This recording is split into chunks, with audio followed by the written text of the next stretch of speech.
ఈ మూవీ అనేది డారెన్ షాన్ అనే ఒక కుర్రాడి అంత్యక్రియల సమయంలో స్టార్ట్ అవుతుంది. ప్రతి ఒక్కరు అబ్బాయి కోసం చాలా బాధపడుతున్నారు. కానీ ఇక్కడ ఉన్న షాకింగ్ విషయం ఏంటంటే అతను నిజానికి ఇంకా బ్రతికే ఉన్నాడు. అది కూడా కాఫిన్ లోపల వీడియో గేమ్స్ ఆడుతూ ఉన్నాడు. ఇప్పుడు ఈ సీన్ అనేది డారెన్ యొక్క పాస్ట్ లైఫ్ ఎంత బాగుండేది అనే విషయానికి తీసుకొని వెళ్తుంది. నిజానికి అబ్బాయి వాళ్ళ స్కూల్లో చాలా ఫేమస్, ఇంకా చాలా మంచి ఫ్రెండ్స్ ఉన్నారు. అతని గ్రేడ్స్ కూడా చాలా బాగుండేవి. అది వాళ్ళ పేరెంట్స్ కి ప్రౌడ్ గా కూడా ఉండేది. కానీ ఇతని లైఫ్ లో ఉన్న ఒక బ్యాడ్ థింగ్ ఏంటంటే అతని చైల్డ్హుడ్ ఫ్రెండ్, అతని పేరు స్టీవ్. ఒకరోజు స్టీవ్ డారెన్ ని స్కూల్ బంక్ కొట్టడానికి ఒప్పించి బయటికి తీసుకుని వెళ్ళిపోయాడు. అలా వాళ్ళు క్లాస్ కి బంక్ కొట్టి పైకి వెళ్లి ఆడుకుంటూ ఉంటే ఇంతలో స్టీవ్ అక్కడ ఉన్న కొన్ని లైట్స్ ని డిస్ట్రాయ్ చేస్తాడు. తర్వాత స్టీవ్ డారెన్ ని నువ్వు ఇలా పగలగొట్టగలవా అని ఛాలెంజ్ చేస్తాడు. సరిగ్గా డారెన్ ఆ లైట్స్ ని పగలగొడుతున్న టైంలో వాళ్ళ హిస్టరీ టీచర్ క్లాస్ లో ఉండే ఒక విషయాన్ని గమనిస్తారు. రూఫ్ పై నుంచి ఏవో పడుతున్నట్టు ఉండడం. వెంటనే టీచర్ పైకి వెళ్లి చూస్తారు. వాళ్ళిద్దరు కూడా దొరికిపోతారు. తర్వాత వాళ్ళ పేరెంట్స్ కి ఇన్ఫార్మ్ చేస్తారు. డారెన్ ఇలా చేసినందుకు వాళ్ళ పేరెంట్స్ చాలా బాధపడతారు. ఎందుకంటే ఇప్పటి వరకు డారెన్ అంటే వాళ్ళిద్దరికి ప్రౌడ్, కానీ ఇప్పుడు ఇలా జరిగింది. అందుకే వాళ్ళు చాలా బాధపడుతున్నారు. అలా పేరెంట్స్ ఇద్దరు కూడా తన కొడుకు పైన చాలా కోప్పడి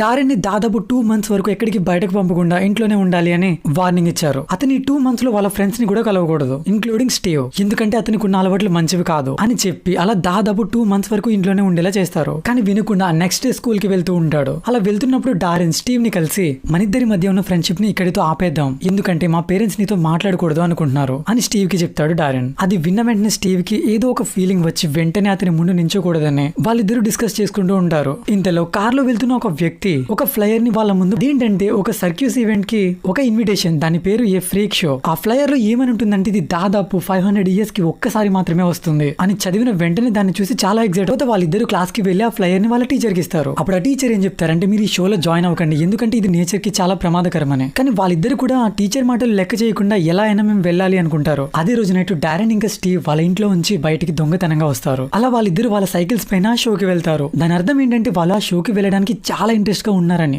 డారెన్ కి స్పైడర్స్ అంటే చాలా ఇష్టం. స్పైడర్స్ కి ఇతను ఒక ఫ్యాన్ అనే చెప్పాలి. అక్కడికి వెళ్ళిన వెంటనే ఒక కాస్ట్యూమ్ ని కొనుక్కోవడానికి మనీ పే చేసి కింద చేపెడితే అక్కడ ఉన్న ఒక విచిత్రమైన వ్యక్తి ఆ చేతిని కొరికేస్తాడు. ఇదిలో కష్టపడి స్టీవ్ బయటికి తప్పించుకుంటాడు, కానీ కొంచెం భయంగానే ఉంటాడు. అదే భయంతో ఆ థియేటర్ లోపలికి కూడా వెళ్తాడు. ఆ షోని చూస్తే మనకేం అర్థమవుతుందంటే ఆ షో అంతా కూడా యంగేజ్ పీపుల్ ని అట్రాక్ట్ చేయడానికి తయారు చేయబడింది. ఎక్కువగా అడల్ట్స్ ఇంకా బాగా ఓల్డ్ పీపుల్. అలా కొంతసేపటికి ఆ షో అనేది స్టార్ట్ అవుతుంది. షోలో ప్రదర్శిస్తున్న వ్యక్తి పేరు మిస్టర్ టాల్. స్టేజ్ పైకి వస్తాడు. అతను అక్కడికి వచ్చిన ఆడియన్స్ అందరికీ కూడా థ్యాంక్స్ చెప్తాడు. అతను కొన్ని స్ట్రేంజ్ ఫ్రీక్స్ ని ప్రదర్శించే ముందు అక్కడికి ఒక వోల్ఫ్ మ్యాన్ వస్తాడు. అతని రూపాన్ని చూసి అక్కడ ఉన్న ప్రతి ఒక్కరు కూడా చాలా భయపడతారు. ఆ మిస్టర్ టాల్ ఆ వోల్ఫ్ ని చాలా బాగా కంట్రోల్ చేస్తూ ఉంటాడు తన చేతితో. ఇంకా ఆ వోల్ఫ్ మ్యాన్ ఆడియన్స్ ముందుకు వెళ్తున్నప్పుడు ప్రతి ఒక్కరు కూడా చాలా భయపడిపోతారు. అలాగే ఆ వోల్ఫ్ మ్యాన్ అక్కడ ఉన్న ఒక ఆమెకి చిన్న గాయం చేస్తాడు. అక్కడ ఉన్న ప్రతి ఒక్కరు రియాక్ట్ అవ్వక ముందే ఆమె చెయ్యి మళ్ళీ రీజనరేట్ అవుతుంది. ఆమె తన చేతిని చూపిస్తూ స్టేజ్ పైకి వెళ్తూ ఉంటుంది. అలా ఆమె స్టేజ్ పైకి వెళ్ళిన వెంటనే మిస్టర్ టాల్ ఆమె పేరు కోర్మా లిమ్స్ అని అందరికీ ఇంట్రడ్యూస్ చేస్తారు. ఆమె కూడా ఫ్రీక్ షోలో ఒక మెంబర్. ఆ తర్వాత అక్కడికి అలెగ్జాండర్ రిబ్స్ వస్తారు. అతనికి కనిపించే రిబ్స్ ఏమీ లేవు. ఇంకొక ఆమె కూడా అక్కడికి వస్తారు. ఆమె పేరు గీర్తా టీత్. ఈమె ఆ షోలో 3వ వ్యక్తి. ఈమెకున్న ఎబిలిటీ ఏంటంటే తనకున్న స్ట్రాంగ్ టీత్స్ తో ఎంత బలంగా ఉన్న దాన్నైనా సరే బ్రేక్ చేస్తుంది. ఇంకా ఈమె పార్ట్నర్ అయితే రమేష్ 2 బిల్లీస్. అతను తనకున్న 2 బిల్లీస్ ద్వారా దేన్నైనా కూడా తినేయగలడు. తర్వాత ఆ గ్రూప్ లో ఇంకొక మెంబర్, ఈమె చాలా అందంగా ఉంటారు. ఆమె పేరు మాడమే ట్రుస్కా. స్టేజ్ పైకి డారెన్ ని రమ్మని పిలుస్తారు. ఆ తర్వాత ఆమె నీ గురించి ఏమైనా చెప్పు అంటారు. ఇంతలో ఆమె డారెన్ యొక్క ఫేస్ ని టచ్ చేస్తుంది. ఆమెకి ఏదో ఒకటి కనిపిస్తుంది. వెంటనే ఆమె డారెన్ పై నుంచి లేచి ఆ షోని కంటిన్యూ చేస్తూ ఉంటారు. అయితే ఆమె వెనక్కి తిరిగి ఇటువైపు తిరగగానే ఆమె ఫేస్ పైన హెయిర్ వస్తుంది. దాన్ని చూసి అక్కడికి వచ్చిన ఆడియన్స్ అంతా కూడా చాలా షాక్ అవుతారు. ఇంతలో ఆమె తన ప్రదర్శనని కంప్లీట్ చేయకముందే ఆ షో నుంచి బయటకు వచ్చేస్తుంది. ఆమె తర్వాత యాక్ట్ చేయబోయే వ్యక్తి పేరు లాటెన్ క్రెస్పీ. అతను ఒక స్పైడర్ ని తీసుకుని స్టేజ్ పైకి వస్తాడు. దాని పేరు ఆక్టా. అతను అక్కడున్న ఆడియన్స్ అందరినీ కూడా డాన్స్ పర్ఫార్మెన్స్ తో చాలా బాగా హ్యాపీగా ఉంచుతాడు. అలా స్టేజ్ పైన ఇన్స్ట్రుమెంట్ ని ప్లే చేస్తున్న టైంలో స్టీవ్ కి ఒక విషయం గుర్తొస్తుంది. లాటెన్ ని నేను ఏదో ఒక బుక్ లో చూసానని అని డారెన్ కి చెప్పిన వెంటనే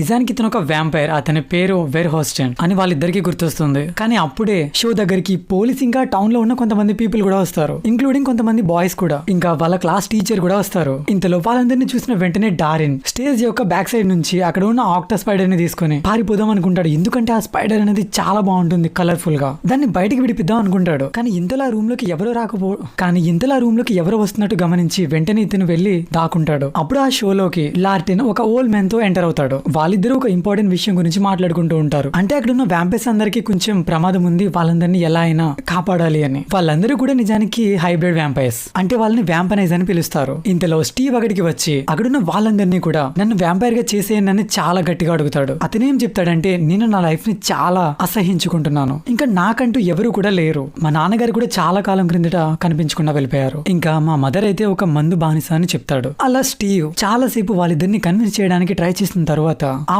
ఓల్డ్ మ్యాన్ స్టీవ్ యొక్క బ్లడ్ ని టేస్ట్ చేయాలి అనుకుంటాడు. తర్వాత ఆ స్టీవ్ యొక్క బ్లడ్ ని తీసుకుని అతని నోట్లో పెట్టి చెక్ చేస్తాడు. అప్పుడు ఆ ఓల్డ్ మ్యాన్ కి అర్థమవుతుంది స్టీవ్ ఒక మంచి వ్యక్తి కాదు, బ్యాడ్ పర్సన్ అని. అందుకు ఆ ఓల్డ్ మ్యాన్ ఏం చెప్తారంటే, నేను నిన్ను వ్యాంపైర్ గా మార్చలేను, ఎందుకంటే నీకు చాలా కోపం ఎక్కువ, ఇంకా నువ్వు మంచివాడివి కూడా కాదు అని అంటారు. అలా కొంత సమయం తర్వాత లార్టెన్ కి ఒక విషయం అర్థమవుతుంది, తన పార్ట్నర్ అయిన స్పైడర్ మిస్ అయింది అని. ఇంతలో లార్టెన్ అక్కడ ఉన్న డోర్ ని చెక్ చేద్దాం అనుకుంటాడు, కానీ అప్పటికే డారెన్ భయపడి అక్కడి నుంచి దూరంగా పారిపోవడానికి ట్రై చేస్తాడు. అలా అతను రోడ్ వరకు వెళ్తాడు. వాళ్ళకి ఫ్లైర్ ఇచ్చిన కార్ ఉంది కదా, అదే కార్ లో ముర్లో అనే ఒక వ్యక్తి వచ్చి డారెన్ ని పికప్ చేసుకుంటారు. ఆ కార్ లో మొత్తం ఇద్దరు ఉంటారు. ఇంకొకరి పేరు మిస్టర్ టైనీ. వాళ్ళిద్దరు కూడా డారెన్ ని ఇంట్రోగేట్ చేయడం స్టార్ట్ చేశారు. అలా కొంత సమయం తర్వాత వాళ్ళకి ఒక విషయం అర్థమవుతుంది, వాళ్ళు పిక్ చేసుకున్నది వేరొక అబ్బాయిని అని. నిజానికి వాళ్ళు పిక్ చేసుకుందాం అనుకున్నది వాళ్ళ ఫ్రెండ్ ని, అతని పేరు స్టీవ్. సో వాళ్ళు ఏమనుకుంటారంటే డారెన్ ని వాళ్ళ ఇంటి ముందు వదిలేద్దాం అని. తర్వాత వాళ్ళిద్దరు డారెన్ ని వాళ్ళ ఇంటి దగ్గర వదిలేస్తారు. ఆ నెక్స్ట్ డే డారెన్ ఆక్టన్ ని స్కూల్ కి తీసుకుని వెళ్తాడు, తన స్కూల్ బ్యాగ్ లో పెట్టుకుని. అంటే తనతో ఉంటేనే అది సేఫ్ గా ఉంటుందని అతను ఫీల్ అవుతాడు. అలా వాళ్ళ క్లాస్ స్టార్ట్ అవడానికి ముందు క్లాస్ కి బయట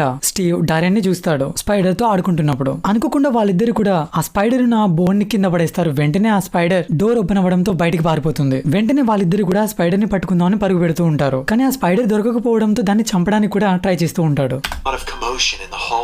అదేమో స్లోగా పారిపోతూ ఉంటుంది. అక్కడ ఉన్న స్టూడెంట్స్ అంతా కూడా భయంతో కేకలు వేస్తూ దూరంగా కూడా పారిపోతూ ఉంటారు. దాని వల్ల కొంతమందికి గాయాలు కూడా తగులుతాయి. ఇంకా ఆక్టాకి ఏం చేయాలో అర్థం కాక స్టీవ్ పైకి వచ్చి స్టీవ్ ని కరుస్తుంది. అలా స్టీవ్ ని కరిచిన వెంటనే ఒక విండోలోంచి బయటికి పారిపోతుంది. ఇంతలో అక్కడ ఒక గ్రౌండ్ పైన లెటర్ పడుతుంది. దాంతో పాటు స్టీవ్ కూడా కళ్ళు తిరిగి కింద పడిపోతాడు ఆ స్పైడర్ యొక్క వీనం వలన. ఈ నెక్స్ట్ సీన్ లో డారెన్ తిరిగి మళ్ళీ నిన్న జరిగిన షో దగ్గరికి వస్తాడు. లార్టెన్ ని వేడుకుంటాడు, నా ఫ్రెండ్ ని కాపాడడానికి హెల్ప్ చేయండి అని. మొదట్లో అయితే లార్టెన్ హెల్ప్ చేయడానికి ఒప్పుకోడు, కానీ తరువాత దానికి యాంటీడోట్ ఇవ్వడానికి ఒప్పుకుంటాడు. కానీ ఒక కండిషన్ పెడతాడు, అదేంటంటే నువ్వు నాకు అసిస్టెంట్ వ్యాంపైర్ గా మారిపోవాలి అని. దాని అర్థం ఏంటంటే అతను తన ఫ్యామిలీని వదిలి వచ్చేయాలి, ఇంకా ఫ్రెండ్స్ ని, ఎంటైర్ సోషల్ లైఫ్ మొత్తాన్ని కూడా వదిలి డారెన్ లార్టెన్ తో కలిసి ఉండాలి. ఇంకా అతను స్కూల్ కి వెళ్ళడం కూడా మానేయాలి. దానికి తోడు వీలైనంత తొందరగానే అతను చనిపోతాడు కూడా. వేరే చాయిస్ లేక తన ఫ్రెండ్ ని ఎలాగైనా కాపాడుకోవాలి అని డారెన్ లార్టెన్ పెట్టిన కండిషన్ కి ఒప్పుకుంటాడు. వెంటనే అతనికి వ్యాంపైర్ పవర్స్ కూడా వచ్చేస్తాయి. ఆ తర్వాత డారెన్ హాస్పిటల్ కి వెళ్లి తన ఫ్రెండ్ కి యాంటీడోట్ ని ఇచ్చి అతన్ని కాపాడుతాడు. ఆ తర్వాత ఈ మూవీ అనేది కొన్ని రోజుల తర్వాతకి కట్ అవుతుంది. అంతేకాకుండా ఇక్కడ డారెన్ తన బాడీ వ్యాంపైర్ గా మారిపోవడాన్ని కూడా గమనిస్తూ ఉంటాడు. ఇంకా అతను రా మీట్ ని కూడా తింటూ ఉంటాడు. అంతేకాకుండా ఒక రోజు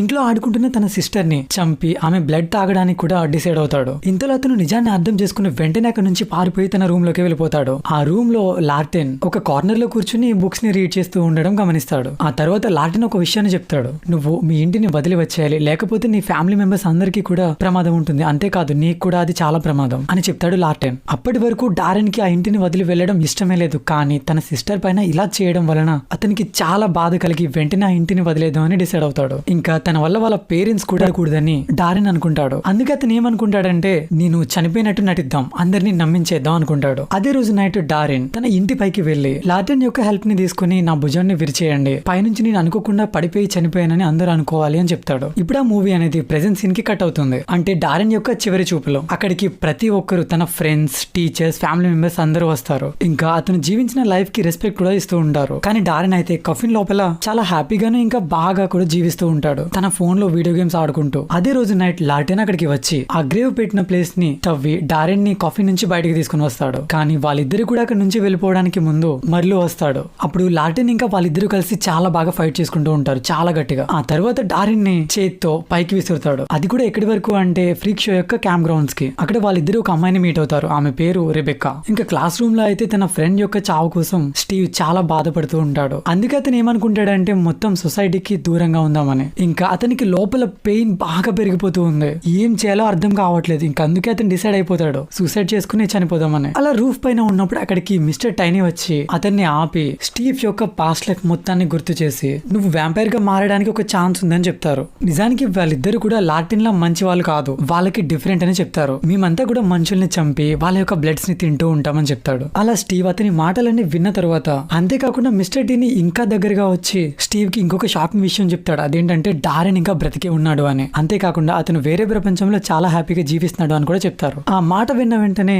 స్టీవ్ కి డారెన్ పైన చాలా కోపం పెరుగుతుంది. ఇంకా అతను వేరే ఆలోచన ఏం చేయకుండా వెంటనే మిస్టర్ టీ యొక్క ఆఫర్ ని ఓకే చెప్తాడు. ఇంకొక వైపు డారెన్ స్లోగా ఆ ఫ్రీ క్యాంప్ గ్రౌండ్స్ లో కంఫర్టబుల్ గా ఉండడం అలవాటు చేసుకుంటున్నాడు. అంతేకాకుండా అతనికి ఉన్న పవర్స్ ని బాగా ఇంప్రూవ్ చేసుకోవడానికి ట్రైనింగ్ అవుతూ ఉన్నాడు. అలా ఒక రోజు డారెన్ తన ఓల్డ్ లైఫ్ కి సంబంధించిన ఒక పిక్ ని చూస్తాడు. అందుకు అతను ఏమనుకుంటాడంటే స్టీవ్ కి ఒక కాల్ చేద్దామని. కానీ అతను అలా కాల్ చేయడానికి ముందే అక్కడికి లార్టిన్ వచ్చి తన దగ్గర నుంచి ఫోన్ ని తీసుకుని తన్ని పగలగొడతాడు. అదే రోజు నైట్ మిస్టర్ టీని ఫ్రీ క్యాంప్ కి వచ్చి లార్టిన్ తో మాట్లాడదాం అనుకుంటాడు. అది కూడా డారెన్ గురించి. అంటే దాని అర్థం అతనికి ఒక స్పెషల్ పవర్ ఉంది. అలా వాళ్ళిద్దరు సీరియస్ గా డిస్కస్ చేసుకున్న తర్వాత లార్టిన్ డారెన్ కి ఒక మాట చెప్తాడు, నువ్వు ఈ క్యాంప్ ని వదిలి ఎక్కడికి వెళ్ళొద్దు, అది నీకు అస్సలు మంచిది కాదు అని చెప్తారు. ఆ తర్వాత లార్టిన్ డారెన్ కి కొంచెం ట్రైనింగ్ ఇద్దాం అనుకుంటాడు అతనే కాపాడుకోవడానికి. మొదట్లో ఆ కుర్రాడు తన సింగిల్ హ్యాండ్ తో ఫెయిల్ అవుతాడు ట్రైనింగ్ ప్రాసెస్ లో. కానీ వాళ్ళు అలా ట్రైనింగ్ చేస్తున్నప్పుడు అతని స్కిల్స్ ఇంకా స్ట్రెంగ్స్ అనేవి డెవలప్ అవుతూ ఉంటాయని లార్టిన్ డారెన్ కి చెప్తాడు. ఇంకా ఇంకొక వైపు చూసుకుంటే మార్లో స్టీవ్ ని ఒక వ్యాంపనైజ్ గా మార్చేస్తాడు. అప్పుడు అతనికి కొన్ని అన్రియల్ పవర్స్ ని కూడా ఇస్తాడు.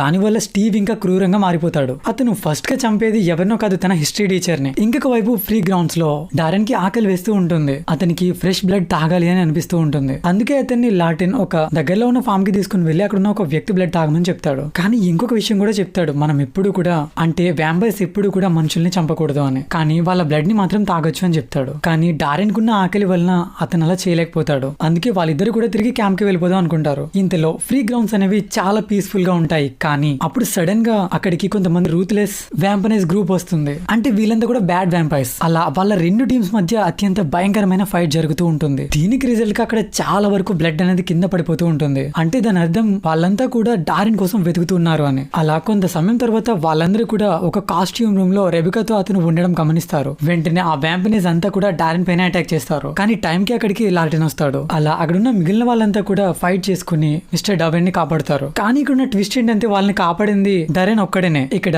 రెబికాని వాళ్ళు కిడ్నాప్ చేశారు. నెక్స్ట్ మార్నింగ్ డారెన్ ఫిక్స్ అవుతాడు వెంటనే ఆమెను కనిపెట్టాలి అని. ఆ ఇన్సిడెంట్ అంతా అలా జరగడానికి కారణం నేనే అని చాలా బాధపడతాడు. ఇదే టైంలో మిస్టర్ టీని తన ఫ్యామిలీ మొత్తాన్ని కిడ్నాప్ చేస్తారు, డారెన్ యొక్క ఫ్యామిలీని. కొంత సమయం తర్వాత డారెన్ తన ఇంటికి వచ్చి చూస్తే అక్కడ ఎవ్వరు కూడా ఉండరు. అక్కడ డారెన్ కి ఒకటి కనిపిస్తుంది, ఒక టేబుల్ పైన క్రిసెస్ కి ఇన్విటేషన్ వచ్చింది కదా ఫ్లయర్, అలాంటిది. ఆ ఫైట్ లో లార్టిన్ కూడా జాయిన్ అవ్వాలి అనుకుంటాడు. అందుకే అతని వెపన్స్ అన్నింటినీ కూడా తీసుకుంటాడు.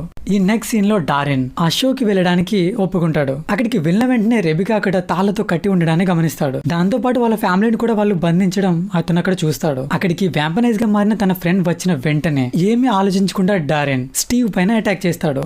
ఆ ప్లేస్ కి లార్టిన్ కూడా వస్తాడు. నిజానికి డారెన్ ఇప్పటి వరకు బ్లడ్ ని తాగలేదు కదా, అందుకే అతను చాలా వీక్ గా ఉంటాడు. స్టీవ్ తో కంపేర్ చేస్తే డారెన్ చాలా వీక్ గా ఉంటాడు. ఇంతలో రెబికా తనకి తానే తాళ్ళను విప్పుకుంటుంది. అప్పుడు ఆమె ఏం చెప్తుందంటే, డారెన్ నువ్వు నా బ్లడ్ ని తాగు, నీకు ఎనర్జీ అంతా తిరిగి వస్తుంది అని చెప్పిన వెంటనే డారెన్ బ్లడ్ తాగడానికి ఇష్టపడాడు. కానీ రెబికా కోపడడంతో డారెన్ ఆమె బ్లడ్ ని తాగడానికి ఒప్పుకుంటాడు. ఇంకొక వైపు లార్టిన్ ని కూడా వాళ్ళు చాలా గట్టిగా కొడుతున్నారు. ఇంకా వేరే చాయిస్ లేక లార్టిన్ తన స్ట్రెంగ్త్ అంతా వాడుకుని మార్లో యొక్క హార్ట్ ని చంపేద్దాం అనుకుంటాడు. వెంటనే డారెన్ కి ఎనర్జీ రావడం, అతను వెళ్లి స్టీవ్స్ తో ఫైట్ చేయడం స్టార్ట్ చేస్తాడు. ఇదంతా కూడా మిస్టర్ టీని దూరం నుంచి చూస్తూ ఉంటాడు. అలా వాళ్ళిద్దరు చాలా సేపు ఫైట్ చేసుకున్న తర్వాత అతను అక్కడికి వచ్చి వాళ్ళిద్దరిని ఆపుదాం అనుకుంటాడు. మిస్టర్ టీనికి ఉన్న స్పెషల్ పవర్ ని వాడుకుని మరిలోనే ఒక వింత క్రియేచర్ లా మార్చేస్తాడు. ఆ తర్వాత ఆ ఇద్దరు కుర్రాల్ని ఇలా అడుగుతాడు, మీరు కూడా మీ పవర్స్ ని వాడి ఇలా ఈ వింత క్రియేచర్ లో ఎవరినైనా మార్చండి అని. స్టీవ్ దాన్ని వెంటనే చేస్తాడు, కానీ డారెన్ చేయలేకపోతాడు. అలా ఫైట్ అయిన తర్వాత లార్టిన్ డారెన్ యొక్క ఫ్యామిలీని హిప్నటైజ్ చేసి అతని రీసెంట్ మెమరీ మొత్తాన్ని కూడా డిలీట్ చేద్దాం అనుకుంటాడు. దాని వల్ల వాళ్ళకి రీసెంట్ గా జరిగిన ఏ విషయం గుర్తుండదు, అంటే తన కొడుకు చనిపోవడం,